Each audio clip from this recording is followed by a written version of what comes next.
आज हम वाउशीरिया में जनन के बारे में पढ़ेंगे। वाउशीरिया में जनन कायिक, अलैंगिक और लैंगिक विधियों द्वारा होता है। तो आज हम देखते हैं कायिक और अलैंगिक जनन के बारे में। पहला, कायिक जनन।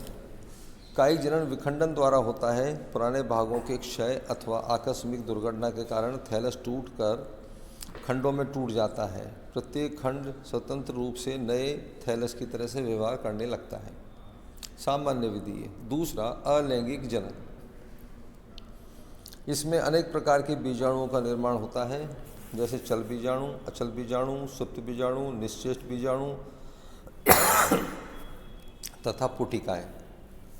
इन बीजाणुओं का निर्माण शैवाल के प्राकृतिक वास पर निर्भर करता है। तो हम क्रम से एक एक के बारे में पढ़ेंगे। सबसे पहले चल बीजाणु यानी जूस्पोर। चल बीजाणु जलीय जातियों में निर्मित होते हैं, लेकिन स्थलीय जातियों में जल प्लावित होने पर उसमें चल बीजाणु निर्मित होते हैं। चल बीजाणुओं का निर्माण चल बीजाणु धानी में होता है, जो कि एकल व अंतस्थ यानी टर्मिनल होती हैं। तो कैसे इस धानी का निर्माण होता है देखते हैं। किसी भी शाखा के अंतस्थ भाग में जीवद्रव होने के परिणाम स्वरूप एक फूलकर गदाकार क्लब शेप संरचना में रूपांतरित हो जाती है। इसमें अनेक केंद्रक एवं क्रोमेटोफोर होते हैं। इस संरचना के आधार पर पट निर्माण हो जाता है, जिससे यह शेष तंतु से पृथक हो जाती है। इस संरचना को चल बीजाणुधानी जूस्पोरेंजियम कहते हैं।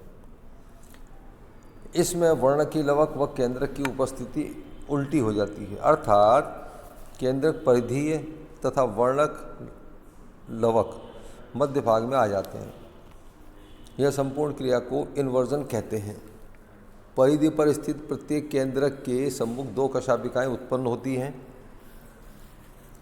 जीवद्रव्य कोशिका भित्ति से पृथक होकर चल बीजाणु में परिवर्तित हो जाता है।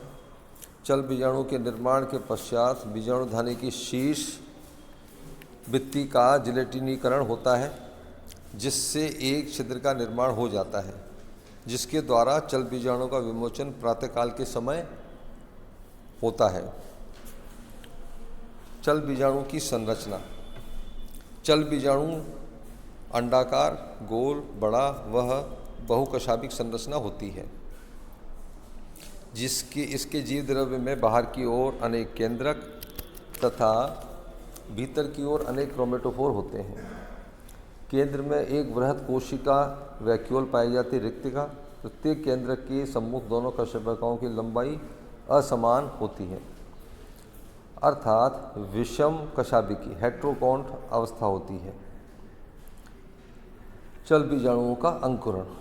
बीजाणुधानी के शीर्ष पर जिलेटिनीकरण द्वारा बने छिद्र से चल बीजाणु की विमुक्ति होती है। बीजाणुधानी से विमुक्त चल बीजाणु कुछ समय तक जल में तैरता रहता है।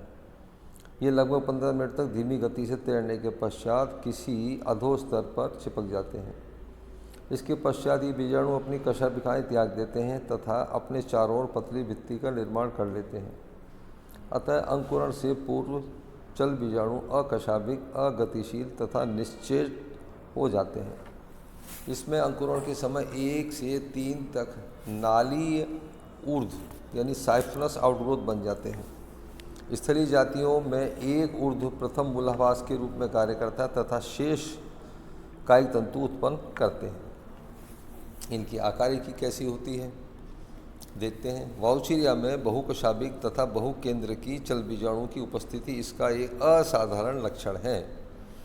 इस वर्ग के अन्य सदस्यों में प्रत्येक बीजाणुधानी में अनेक छोटे कशाभिक, द्विकशाभिक तथा एक केंद्र की चल बीजाणुओं का निर्माण होता है।